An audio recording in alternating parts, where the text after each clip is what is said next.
All right, YouTube, how you doing? Welcome back to the channel. It is Sunday, March 16th. We have an 8-game NBA slate to dive into in today's video. Like we always do, I'm going to dive into each and every one of these games. I'll give you my prediction on the side. I'll give you my prediction on the total. We'll talk many other plays like player props that we like in the game as well. But as always, guys, keep an eye down on the pinned comment of this video. That'll take you to all of my final plays, so I'm actually rolling with myself. If that does interest you, absolutely free down in the pinned comment. All right, YouTube, how you doing? Welcome back to the channel. I tell you guys I'm a dummy all the time. They don't suck. They've just been sucking. Get them down to -3 for more juice than Jose Canseco in his prime. Tell me you're new without telling me you're new. So don't go jumping down my throat in the comments, right? If you want to fade me, or if you do want to ride me, this still leaves a bad taste in my mouth, right? And remember, more chins, more wins.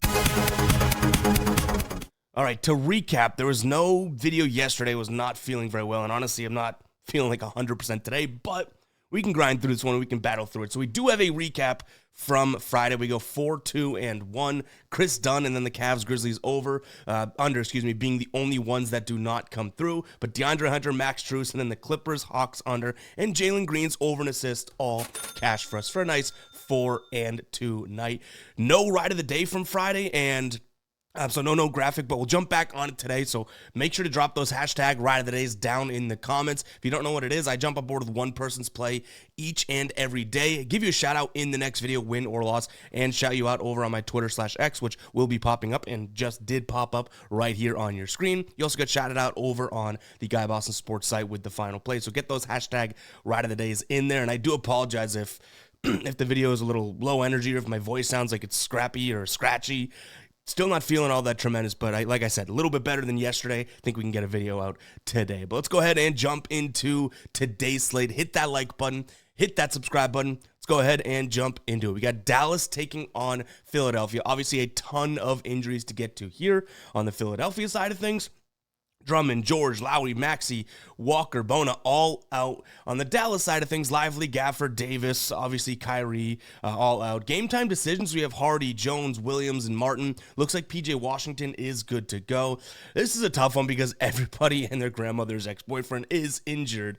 But neither one of these teams playing all that great of basketball, right? In their last 10 games, both are 2-8. Philly's a little bit better against the number here, which I think gives them a little bit of, credence into wanting to lean towards them, but they're on the road and they've been really bad this season on the road. I think I'm going to lean towards Dallas, but this is one of those, I would say trash can games where not exactly looking to jump into this one head first being like, oh, we got to hammer it, right? I don't think so. And it's one of the early start games. So a lot of weird stuff here with the injuries in the early start. I will lean towards the home team, but I don't think that we actually get down on it ourselves. In terms of a total, I can't see either one of these defenses stepping up to the plate. So 225, yeah, I'll lean slightly towards the under. You could ask the question, who the hell's going to score? Sure, but neither one of these squads defensively looking all that great. In terms of player props, kind of like I already mentioned, this is such a weird game.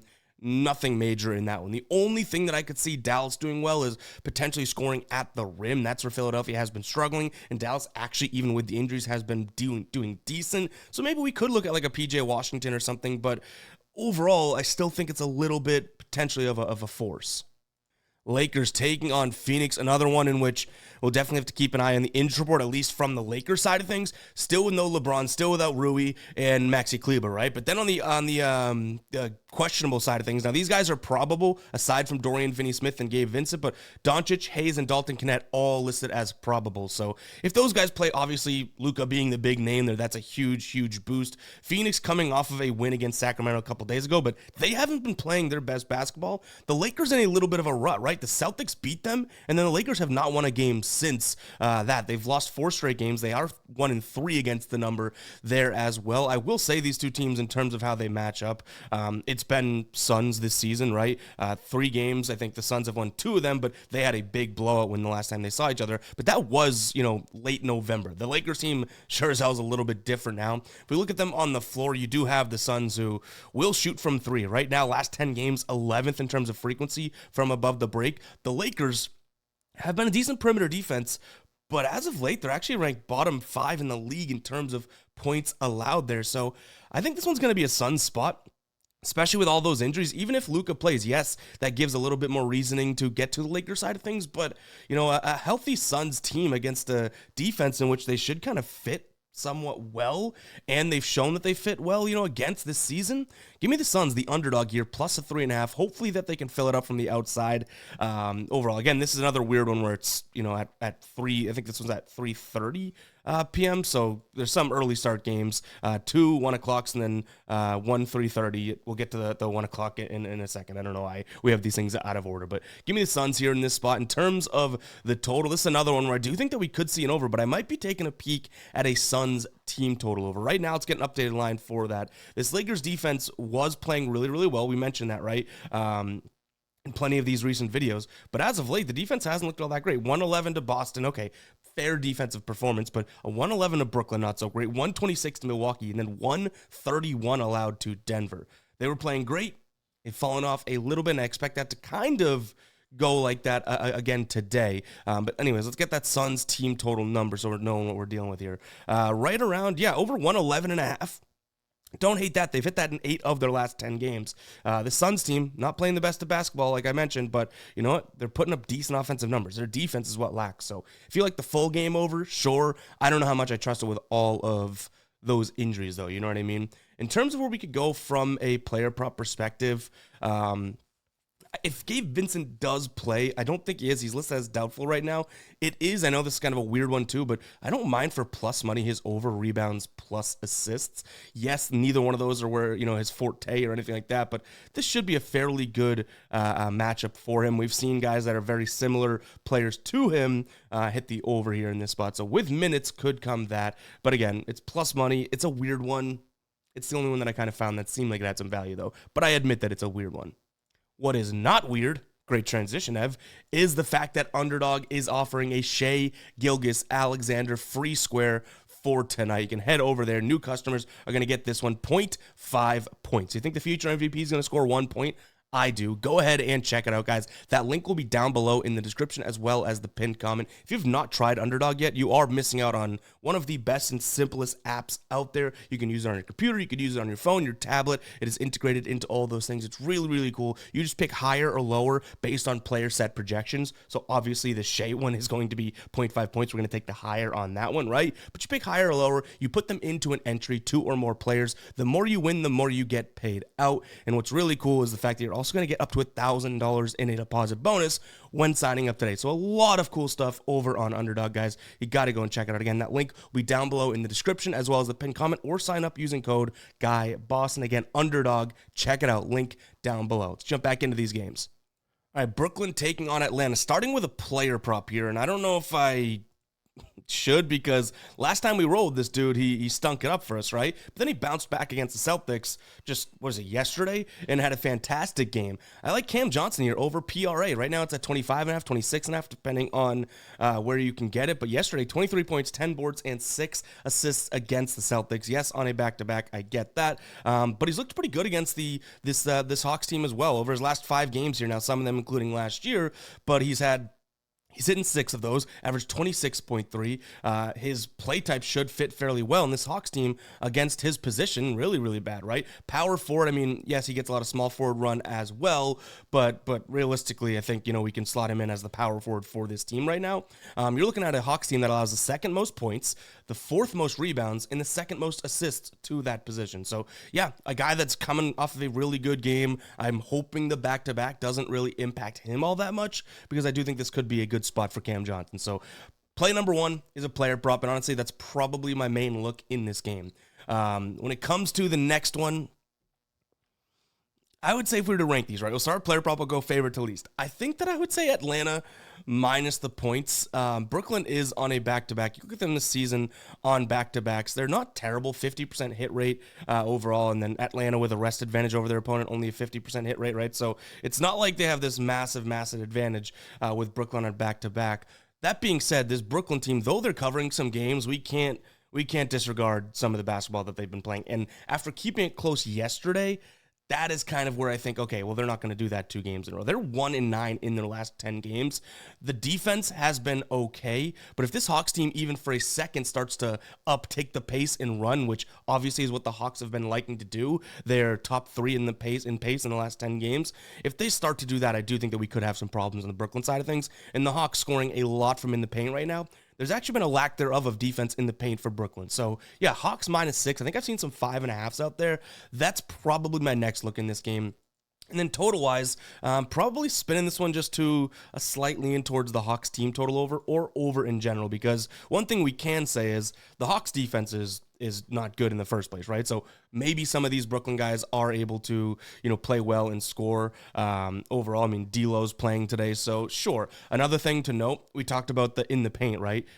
Nick Claxton listed as questionable in this one. So obviously that'd be a pretty damn big deal if he doesn't play. It should be like scoring galore down there for the Hawks. It also would help, now that I say that out loud, probably help Cam Johnson get some rebounds as well. So yeah, there are a decent amount of looks that we could look in this one, but I definitely would think Johnson and the Hawks being the predominant looks versus the total. Because what if Brooklyn does slow this down, right? There's a very easy case to be made for an under. Atlanta's not the most efficient offense, and all of a sudden Brooklyn's a very slow team that they've been holding their opponents to low numbers, even though they've been getting beat. So if Brooklyn does say, hey, let's slow it down, then we got a little bit of a problem on our hands, right? And on back-to-backs this year, worth noting, they've hit the under in 84.3% of their games.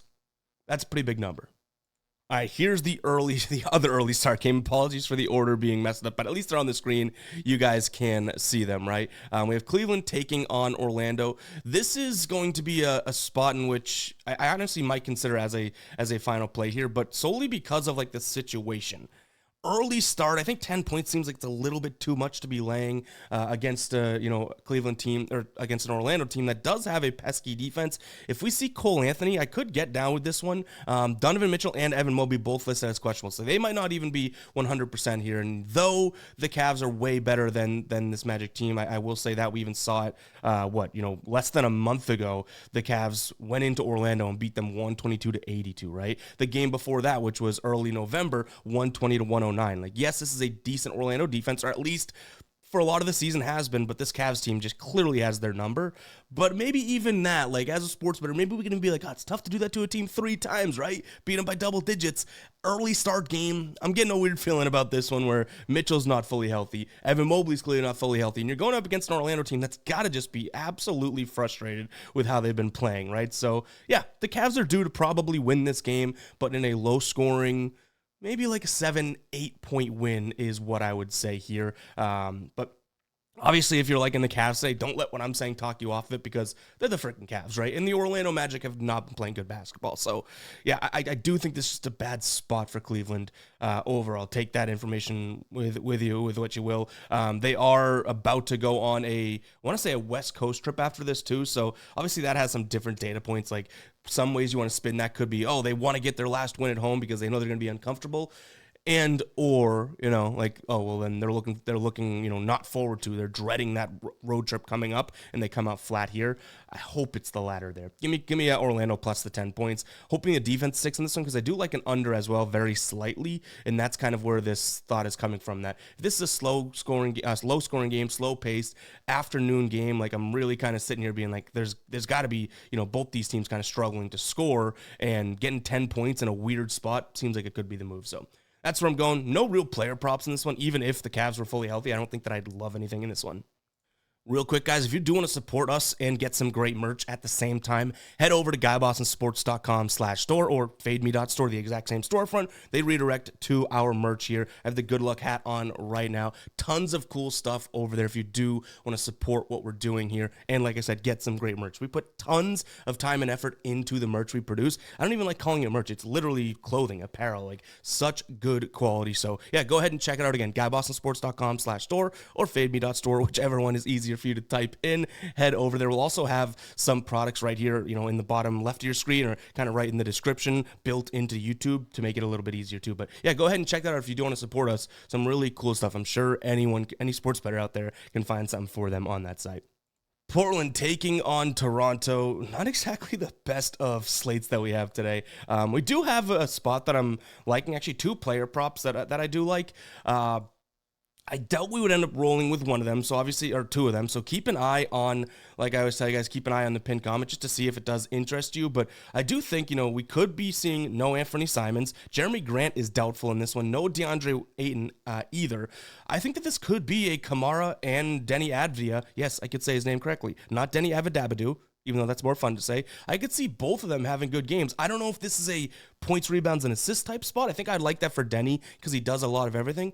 But I'm thinking, points plus rebounds for Tamari Kamara as well. I think that this should be a fast-ish paced game. I know the total's at 228, but both these teams have the ability to play fast. And you think of Portland as a slower team, they're top 11 over the last 10 games. Both these teams have played tough competition. I think this is going to be a tough back and forth game in terms of, pace and that type of thing. So, yeah, don't mind the spot. There are a ton of injuries on the Toronto side of things, so I do think that I ultimately lean towards Portland, but I can't really touch Portland with potentially no Anthony Simons. There goes a huge advantage from their outside scoring, and then all those other injuries I noted, right? Like, there's a total path to get to Toronto. I just don't like taking Toronto on the road. Like, this would probably have to be 8.5, 9 for me to really like it, because Portland, though they've been playing some bad basketball, they go in these little ruts and up and down, and I think they're due for a upswing, and this is a perfect team to do it against, the Toronto team that has been crushing, but Toronto has beaten, they're 6-1 in their last 7 games. Ready for this? Orlando, Utah, Washington, Philly, Utah. Let's not get fooled and think that Toronto's playing good basketball. They're playing good basketball against the bottom of the barrel teams. You know what I mean? So, yeah, I think Portland has a little bit more grit and a little bit more fight in them, and they're at home here. This Toronto team, most of those games, I think I want to say 4 of those 6 or 7 that we noted were at home. And Toronto flies, I don't know if they fly, but they go to Phoenix tomorrow as well, whereas Portland stays right at home. So both teams in a look-ahead spot, but not that they're looking ahead to anything or for anything. I like Portland in here, but I do like those player props a little bit more. Again, that's Tamari Kamara over points plus rebounds, and then Denny Avadabadu over PRA. I talked about it. I think this is an over spot as well. I think this could get to 230, which is only a couple points of margin there in terms of this dumb brain thinking and predicting what it's going to be at versus what the line is at right now. But I still do think that there's going to be a lack thereof of defense overall. I mean, Toronto's defense has looked very good, but again, think about their strength of schedule overall, and both teams like to score in the paint. There's actually been a little bit of a lack thereof of defense down there for both teams. So, yeah, Jakob Poeltl is playing, so that obviously is a jolt of, just not even defense, but big man presence down there for them. But still, Klingon being the center for Portland, he's definitely had some good games and some bad games, but no Jeremy Grant potentially. Yeah, I think this is a game that gets up there. 228, I like this one to go at least to 230. So, yeah, decent amount of looks in that game for what you wouldn't think is a very good spot, but we may have a final play or two in this one. Minnesota taking on Utah. Now, for similar reasons, I started to kind of try and make a case for Utah. And what I mean by similar reasons to when I liked Orlando against Cleveland. The problem is, and I think the reason that I'm still stuck on Minnesota is Utah is like, they're playing worse than Orlando, right? And at least Orlando, yes, you can hang their hat on defense. Utah, when not healthy, really worries me in any aspect. Like, the one thing I could see them kind of doing well here is defending the paint and keeping it close via rebounds and that type of thing, but Minnesota's going to attack the perimeter, right? Like, that is their MO. They've returned back to that. There was a hot minute when they were just shooting in the paint and whatnot, but they started the season as a perimeter team, both offensively and defensively. They're back to being a perimeter team, both offensively and defensively. Injury-wise, they should be good to go. No one's banged up. This should be a smack spot for Minnesota. So, do I get there myself? Do I have the cojones to say, hey, go in by 14? I'm not all that sure, but I'm sure as hell not taking a peek at Utah. That's what I would say. Utah could easily get smacked by a million in this spot. You know what I mean? They just lost by, what was it? They almost lost by 10 to Toronto. Memphis beat them by 7. Boston beat them by only 6. Like, this is a team that is due for, and honestly on the road as well, is absolutely due for a spot where they go and lose by like 20. You know what I mean? Like, they've been playing, and it's weird to say in a negative way, but they've been playing competitive basketball. But Minnesota's perimeter defense and offense should absolutely dominate this one. Minnesota has won 7 straight games. They've covered in 5 of those 7 as well. You could say their strength of schedule hasn't been all that great, but I still do like their spot. And like I mentioned, Utah is, bad on the road, but they're just bad overall. So give me Minnesota here. 13.5, big number. I get it. If you apply that 13.5 to both teams, on each side, I will say Utah's covered that 13.5 in their last 10 and 8, but Minnesota in their last 7 has covered it in 5. So yeah, like we said, those 7 games have been playing really well. They have been winning by a large margin there. So yeah, credit to them, and we'll kind of keep that in mind there. I think this could be just a fall flat spot for Utah.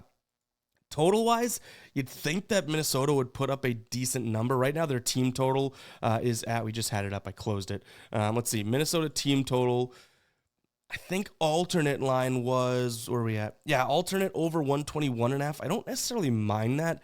I will say we have Minnesota projected for 121 in our score predict, scorepredicts.com, SCOREPREDIX.com. That was tough to spell for some reason, but still spelling bee champ. Our site that projects players and teams for the day. We have them at 121.2. So yeah, I think that that's right around where I'd peg them. If you can get a better line than that, then I say it's not all that bad. You know, over 120, I could see Minnesota scoring today. But like I said, Minnesota should be able to be fine in this spot. I don't have any player props right now, but keep an eye on the pincom taking you to the final plays to see if we add anything. If we do add anything that we don't talk about in the video, obviously I will give a little blurb on the site. Clippers taking on Charlotte.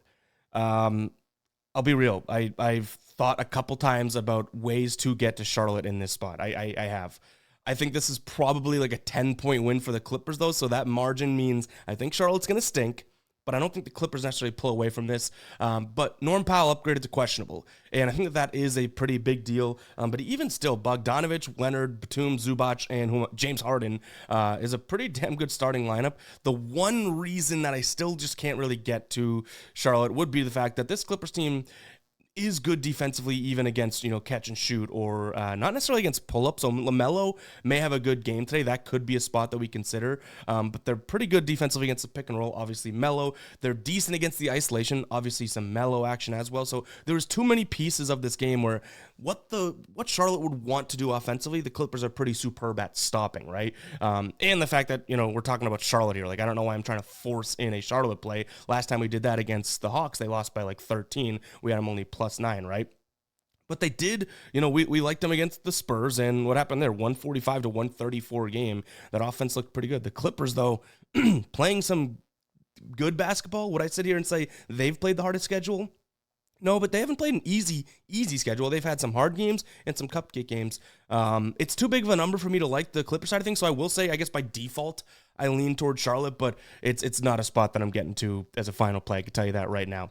Where I could consider this being a final play is the idea of a potential under.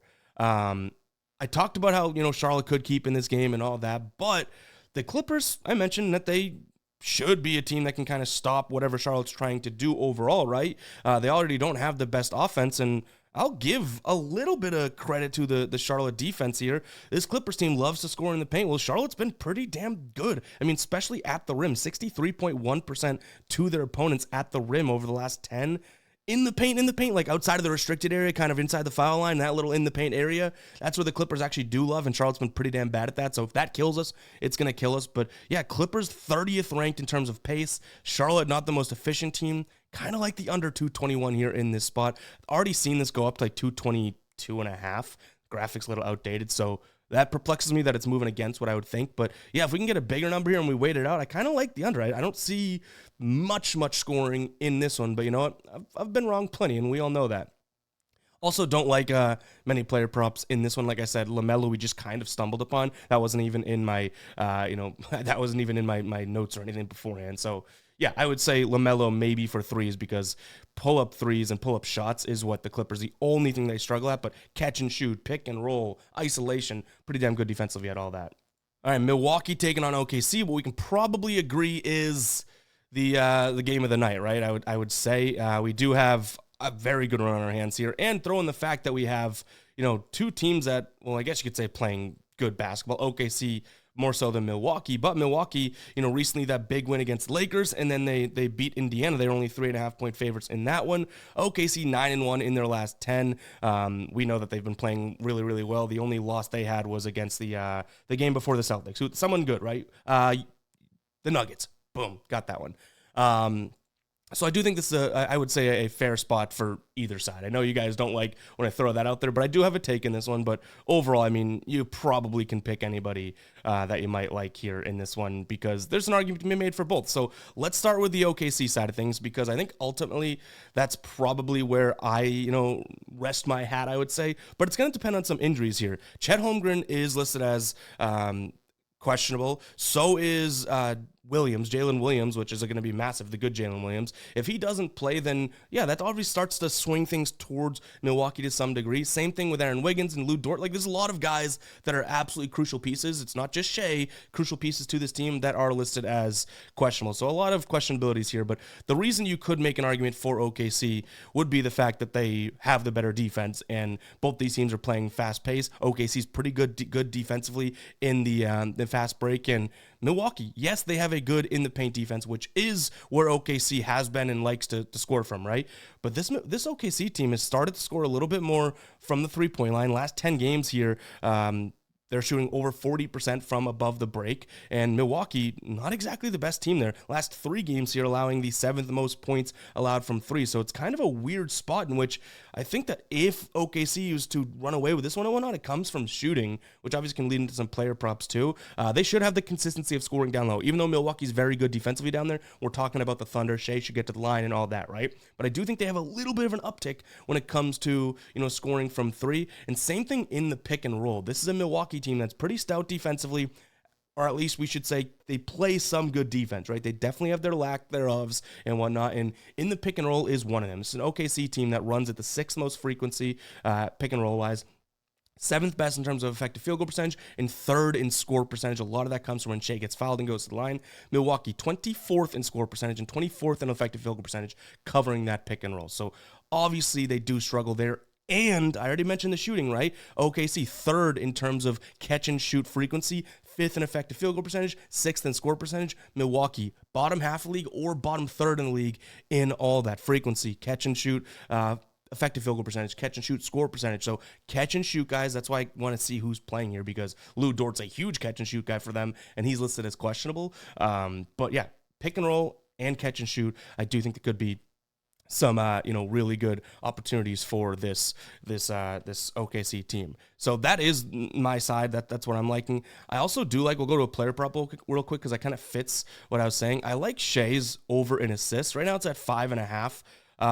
Could this be a really good scoring game where he comes off the pick and roll and goes to score? Sure, but those catch and shoot, a lot of his buckets, or a lot of his assists do turn into catch and shoot buckets, which I think Milwaukee's going to really try to clog the paint today, or at least they should if they're smart, and that's going to lead to Shea kicking it out, which should lead to some decent assists from him. 38% of his assists come from above the break, so he's going to drive, and he kicks it back out to guys. So yeah, I kind of like the spot for him to go out there and get at least 6 assists. He's had it in plenty of games here. If we look at his last 10 games, just overall, he's hit this in 7 of those 10, averaging 6.2. He never really blows it away, but even the 3 that he hasn't hit in, he ended with 5 assists, and he had 11 potential assists, 10 potential assists, and 11 potential assists. So he's right there anyways, kind of like Shea for his assists today, even though I think he's going to, especially with those guys out, he should score. But what we're really hoping for is Chet to play, Dort to play, so they can get some of those catch and shoot opportunities.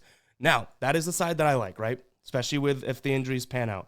The way you probably want to make an angle to Milwaukee would be to attack the mid-range, which I know that's a weird thing to say, but this Thunder team, really good defensively on the outside. They haven't been as good outside lately, but good defensively on the outside, really good on the inside. They're really bad defending the mid-range, and you do have guys like Damian Lillard, Kuz, that can fill it up from the mid-range. But really what comes with that is if they start scoring from the mid-range and they score well from the mid-range, it's going to start pulling that defense out from securing that paint. And then that just plays right into what Milwaukee should like, right? So I do think the mid-range is going to be crucial here. Milwaukee's shooting more now. They've been making a ton, but they're shooting more mid-range shots than 27 teams in the league right now. So yeah, they definitely like that mid-range. What I will say is they also use a lot of pull-up jumpers, which kind of factors into that mid-range. OKC is pretty good at stopping that, so it's not going to be the easiest spot. It's more of a zone that they struggle from here. And I already mentioned OKC's good perimeter. They have been struggling. Their last 3 games here now, obviously that can be factored in because they played the Celtics. One of those games, it's obviously going to kill your sort of points allowed from 3 to some degree, right? I just rhymed and I didn't mean to. But right now, the 29th over the last 3 games in terms of points allowed from 3. Denver, Celtics, Detroit are the 3 teams. That Celtics team definitely being the one that's going to sway that. But nonetheless, there's some shooters on this Milwaukee team that can definitely kind of thrive in that situation, right? So, yeah, it's going to be a battle of who can win the 3 ball, which is funny because both these teams, you think about Giannis getting into the paint and all that. You think about Shea getting into the paint. I think this game's going to come down to who hits their threes, which I guess is kind of sad because it's like that's where basketball is now, right? We have two teams that love to score in the paint or can score in the paint. Milwaukee, I wouldn't say is the same thing as the Thunder, but Giannis likes to score in the paint, their best player. And yet this game, I think, comes down to who hits the three ball. Unfortunate. In terms of a total here, we should have a pretty good one on our hands. So I like the under, and I'm thinking the under. But honestly, every time we have one of these big games with two good teams, I always say under because I think the defense will step up. I'm gonna fade myself today. I'm gonna look at the over. I'm gonna pull the old fade me and say give me the over in this one. 231. We have this projected at just about 232, so very very close, 233ish. So yeah, I'm gonna lean Bucks. I'm gonna lean Thunder and the over, and then Shea's over an assist. But not to ramble about this one and ultimately say pick your own side on this one because I do think there's really good arguments to be made for both teams. But guys, that's gonna wrap it up for today. We made it through, even though my chest and throat are ready to take a nap or something. Not really feeling that great, but as I say that, throat gets clogged. But really do appreciate everyone sticking in, and apologies on the video. If you guys are ever wondering where the video, make sure you check the YouTube community tab. That's where I told you guys, hey, no video today, really not feeling it. You know what I mean? Like I couldn't even talk yesterday. So hopefully you guys do appreciate the I guess notice there, but obviously I wish that I could have made a video as well. But we'll catch you guys in the next one, all right? Peace out.